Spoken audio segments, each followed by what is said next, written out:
오늘은 우리 지난주에 이어서 우리 주기도문 두 번째 뒷부분들을 같이 살펴보도록 하겠습니다. 기도에는 이 우선순위가 있는데요. 항상 말씀드리지만 지난주 살펴본 것처럼 먼저 하나님을 향한 기도는 첫 번째 우리 기도의 앞부분에 놓여져야 될 것입니다. 그리고 그 다음에는 우리 자신을 향한, 우리를 향한 기도를 드려야 되는데요. 그래서 오늘 말씀을 통해서 함께 좀 자세하게 한번 살펴보기를 소망합니다. 이 땅을 살면서 모든 사람에게는요, 일반적인 은혜가 필요하게 됩니다. 그래서 일반적인 은혜는 무엇이냐면 세상 사람들처럼 농사를 짓는 농부는 똑같아요. 기독교인 농부나 또 세상 사람 농부나 하늘에 태양이 필요하고 때에 따라 내리는 바람과 비가 필요하게 됩니다. 이것은 누구나 예외일 수 없습니다. 예수를 믿든지 믿지 않든지 똑같은 은혜가 필요하게 됩니다. 어떻습니까? 세상 사람들도 건강이 필요하지만 우리 역시 예수님을 믿는 우리도 역시 건강이 필요하게 됩니다. 어떻습니까? 또 우리도 역시 세상 사람들도 모두 다 자녀들을 향해 염려해요. 우리 아들, 딸들이 잘 되고 우리 손주들이 잘 되길 바랍니다. 이것은 믿음을 가졌든지 가지지 않았든지 같습니다. 마찬가지로 우리도 그렇죠. 우리도 염려하고 걱정하는 부분들이 있습니다. 이것을 우리는 일반적인 은혜라고 얘기하게 됩니다. 성경은 하나님께서 그래 내가 너희들 다 알고 있으니까 굳이 구하지 않아도 돼 라고 말씀하지 않습니다. 그래서 말씀을 보시면 11절 말씀에 이렇게 얘기하고 있습니다. 오늘 우리에게 일용할 양식을 주시옵고. 과거부터 지금까지 인간의 가장 큰 이 관심사, 이슈는 사실은요, 먹고 사는 문제입니다. 먹고 사는 문제가 해결이 되면 우리 그 다음의 것들은 이제 사실 덜 중요하게 되는 것이죠. 요즘 시대가 많이 발전해서 먹고 사는 문제가 중요하지 않기 때문에, 왜냐하면 뭐 밥을 굶거나 밥이 없어서 힘들거나 이런 사람이 적습니다. 그래서 우리는 이 기도를 볼 때 그냥 그런가 보다라고 생각할 수 있겠습니다. 하지만 우리 교회 우리 많은 사랑하는 성도님들은 어린 시절이라든가 과거 시절을 기억하시죠? 저는 전후에 자랐고 한국의 경제 부흥과 함께 자란 세대이기 때문에 저 어렸을 때는 밥을 굶거나 반찬이 모자라거나 이런 적이 없었습니다. 그래서 지금도 기억이 나는데 어렸을 때 반찬으로 김이라든가 달걀이라든가 이런 거 주면 우리 잘 안 먹었어요. 왜냐하면 그거 맛이 없으니까 안 먹었는데 어른들이 늘 하는 말이 있어요. 옛날에는 계란을 하나 먹으면 온 가족이 그거 먹고 싶어서 굉장히 힘들었고 부잣집만 김 먹었다고 얘기하더라고요. 전혀 이해를 못했죠. 그리고 우리는 이제 자라면서 참치캔 이런 거 먹기 시작했는데 지금은 그렇죠. 지금 자라는 애들한테 참치캔 얘기하면 그 가베지라고 생각하는 애들도 많을 거예요. 근데 저희 어렸을 때는 통에 있는 햄이라든가 참치가 또 최고 음식 중에 하나였습니다. 점점 사람들이 먹고 사는 것들이 나아지기 시작하면서 관심이 바뀌어지기 시작하는 것이죠. 그래서 우리가 이 말씀을 보실 때는 꼭 먹는 거로만 생각하시면 안 되겠습니다. 필요한 것들이에요. 살면서 필요한 것들. 세상이 나아지니까 우리가 점점 나아지기 때문에 먹는 문제는 해결됐지만 어떻습니까? 나도 먹는 건 해결됐지만 또 건강하게도 살고 싶고 또 우리 자녀들을 위해서도 그렇고 필요한 것들이 있습니다. 성경은 그래요. 필요한 것들을 구하라. 하나님께 매일매일에 필요한 것들, 주의 은혜를 구하라고 얘기하고 있습니다. 근데 우리가 지난주에 말씀을 살펴봤는데 예수님이 말씀하셨죠. 이방인들처럼 기도하지 마라. 이방인들은 자꾸 자기들의 신에게 때를 쓰면서 기도해요. 주십시오, 주십시오라고 기도하는데 그렇게 기도하지 말라고 하셨으면서 또 예수님은 또 이렇게 말씀하세요. 달라고 기도하라. 그래서 이 차이를 좀 구분할 수 있어야 됩니다. 이방인들은 첫 번째 가장 큰 문제는, 이방인들의 가장 큰 문제는 신이 모른다고 생각하는 거예요. 그러니까 자기들이 믿는 신이 지금 우리 속사정을 모른다는 것이죠. 지금 내가 건강에 문제가 있고 또 재정에 문제가 있고 어떤 삶에 많은 문제들이 있지 않겠습니까? 이 이방인들은 이 신들이 자기 걸 몰라요. 지금 내가 얼마나 힘들고 어려운지 모르니까 무조건 나와서 때를 쓰는 겁니다. 들어달라는 거죠. 내가 이 목청껏 기도하고 금식하고 기도하고 애쓰고 기도할 테니까 좀 내 사정 좀 알아달라고 기도하는 것입니다. 그런데 기독교인들은 다르죠. 우리 믿는 사람들은 다릅니다. 전제가 뭐죠? 하나님은 아세요. 이방 신들은 모르니까 때를 쓰면서 기도하지만 하나님은 우리 사랑하는 성도님들의 사정을 아십니다. 때로는 우리가 가족에게도 형제에게도 심지어는 남편과 아내에게도 말 못할 것들이 있을 때가 있습니다. 하나님은 그마저도 아시기 때문에 기도하라고 하신 거예요. 걱정하지 말고 기도하라. 내가 이미 너희들의 기도를 듣고 있으니까 기도하라고 말씀하신 겁니다. 우리에게도 똑같은 은혜가 필요하기 때문에 하나님, 저 같은 사람들은 사업하면서 일하면서 필요한 것들이 잘 공급받는 것 같습니다. 그런데 나는요, 하나님 너무 힘듭니다. 어렵습니다. 뭔가 애쓰고 노력해도 잘 되지 않는 것 같습니다. 기도하시라는 얘기예요. 하나님은 우리 사랑하는 성도님들의 속사정을 아시기에 기도를 원하신 것입니다. 그래서 말씀에 나온 것처럼 일반적인 은혜를 위해 매일매일 기도하셔야 돼요. 나는 괜찮아. 나는 뭐 기도할 것이 없어. 이렇게 되는 것이 가장 교만한 것입니다. 매일매일 하나님 늘 부족합니다. 아시지 않습니까? 제가 하나님 보시기에 얼마나 많은 것들이 필요한 사람인지를 구하라고 얘기하고 있습니다. 이제 그 다음으로 이제 이어서 다음에 이어진 건 특별한 은혜예요. 그러니까 앞에 부분은 모든 사람에게 필요한 겁니다. 먹는 건 모든 사람에게 필요하죠. 일할 양식은 모든 사람에게 필요하기 때문에. 그 다음에 나오는 말씀, 12절 말씀은 우리가 우리에게 죄 지은 자를 사하여 준 것 같이 우리 죄를 사하여 주셨고, 이것은 믿는 사람들만 아는 진리예요.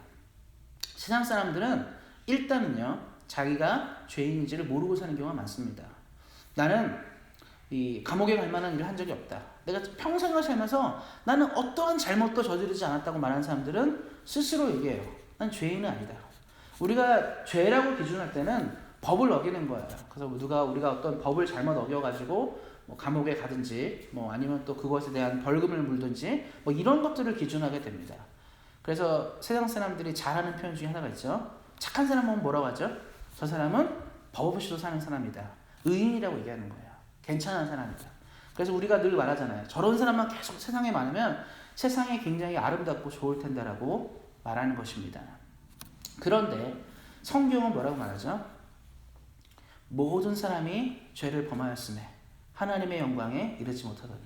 로마서 3장 23절 말씀입니다. 모든 사람이 죄를 범하였음에 하나님의 영광에 이르지 못한다.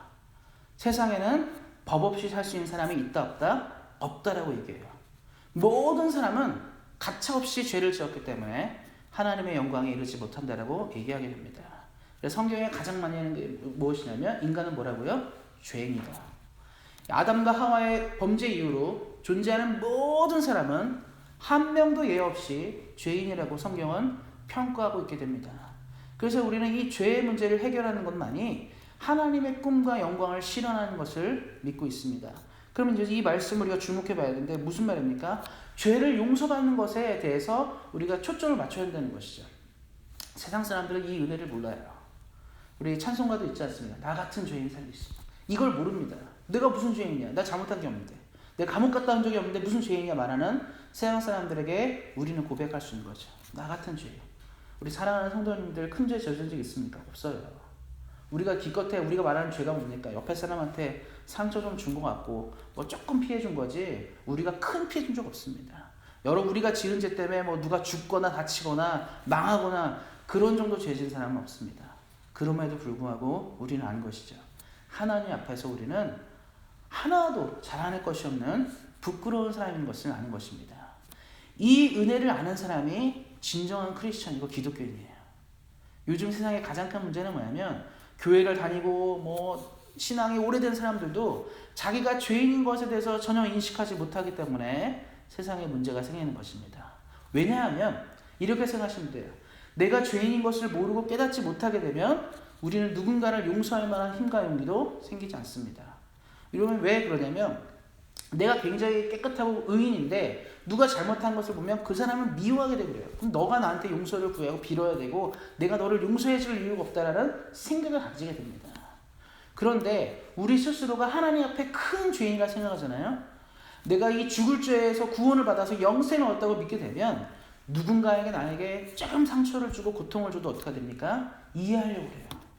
나같이 죽을 죄인도 살리신 하나님이 있는데 이 사람이 나한테 해봤자 어떻습니까? 죽을 죄는 아니지 않습니까? 나를 힘들게 했지만 내가 이 사람을 미워서 없애버릴 죄는 아니라는 거예요. 그래서 어떻게 되죠? 용서할 수 있게 됩니다. 용서를 배우게 된 것이죠. 누구를 통해서? 하나님을 통해서. 이것이 신앙이죠. 근데 이 특별한 은혜가 없게 되면요. 이 땅을 살아갈 때 우리는 굉장히 건조하게 살아가게 돼요. 교회 다닐 때 똑같습니다.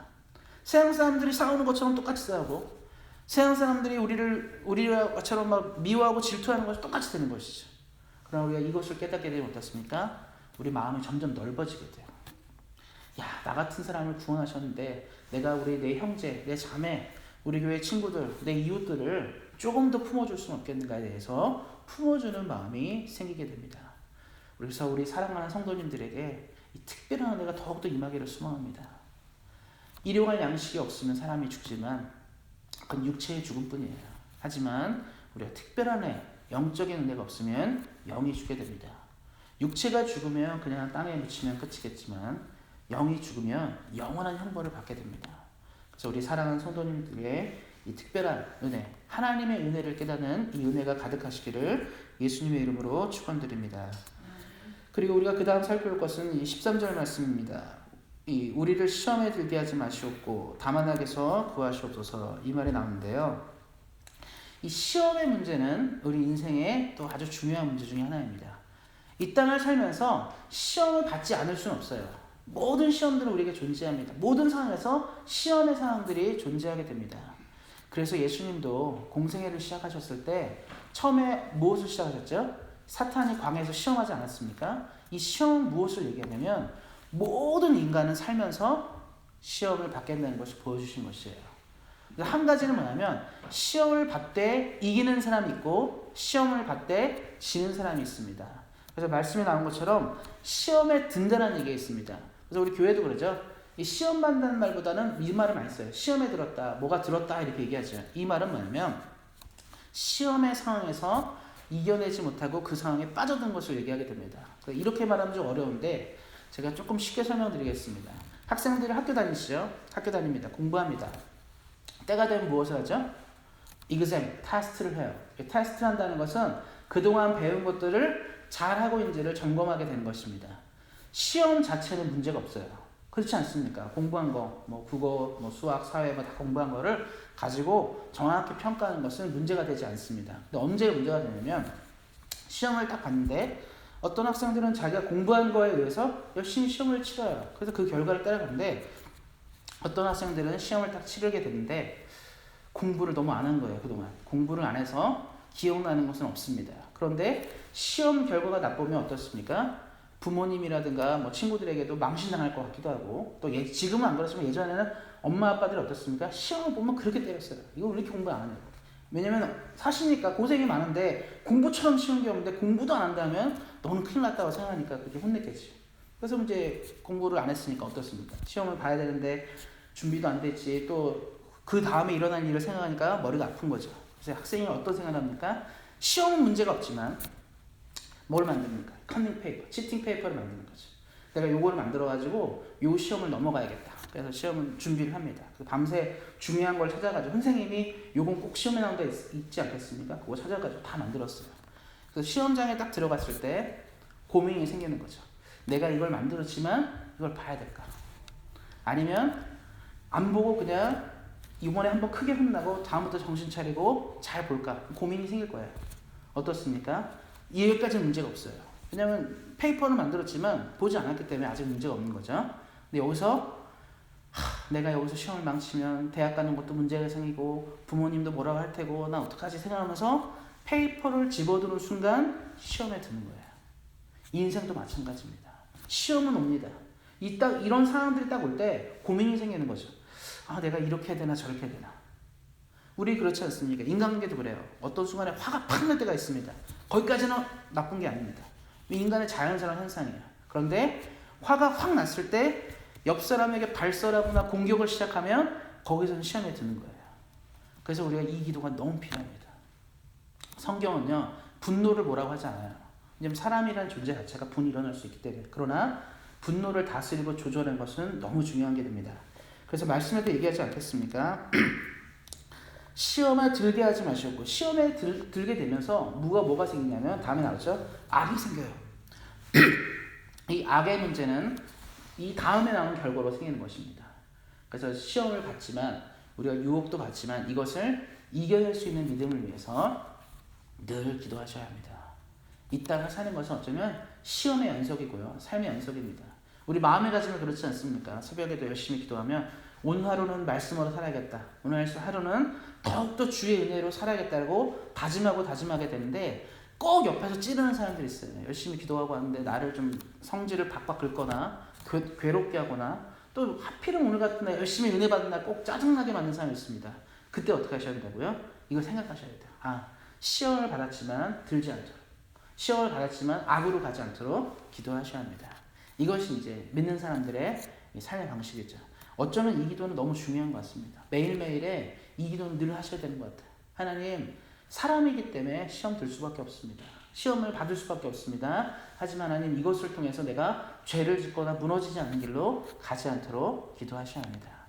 저와 여러분 또 사랑하는 성도님들이 매일매일의 삶 가운데 이 축복이 더하기를 소망합니다. 그래서 예수님의 모습처럼 힘들고 어려운 일을 당하셨음에도 불구하고 화를 내지 않고 누군가를 상하지 않게 했던 예수님의 그 모습을 닮아가시기를 예수님의 이름으로 축원드립니다. 그리고 마지막 부분이 있습니다. 나라와 권세와 영광이 아버지께 영원히 있사옵나이다. 기도의 마침에 가장 중요한 것은 하나님의 나라와, 여기 말씀에 나온 것처럼 권세와 영광이 하나님께 영원히 있음을 선포하는 것. 다시 말해서 우리 사랑하는 성도님들의 삶 가운데, 또 저의 인생 가운데, 우리가 서 있는 이 땅 가운데, 또 우리가 사랑하는 조국 가운데 하나님의 뜻만이 이루어지기를 늘 선포하셔야 합니다. 과거에 이스라엘 사람들이 전쟁을 치르게 되면 나팔을 불렀어요. 싸움하기 전에도 나팔을 부는 것은 승리를 확인하는 것이고, 하나님이 이 땅에 있고 하나님이 우리에게 놀라운 것을 주실 수 있는 것을 선언하는 것입니다. 나팔 소리와 함께 전쟁이 시작되는 것은 이제 전쟁이 시작된다는 의미도 있겠지만 더 큰 의미는 뭐냐면 승리한다는 것을 선포하는 것이에요. 사랑하는 성도님들의 가정 가운데 나라와 권세와 영광이 있기를 기도하셔야 합니다. 사랑하는 성도님들의 사업처와 사랑하는 성도님들의 모든 삶 가운데 이 선언을 하셔야 돼요. 하나님의 영광이 있는 곳은 절대로 무너지지 않습니다. 하나님의 영광이 있는 곳은 절대로 망하지 않습니다. 우리 자녀를 배우고 근심하십니까? 기도하시면 돼요. 하나님의 영광이 그에게 영원토록 있기를 원한다고. 여러분, 사업 때문에 고민이 많으실 때 하나님의 영광이 내 사업장을 통해 드러나기를 원한다고 기도하셔야 합니다.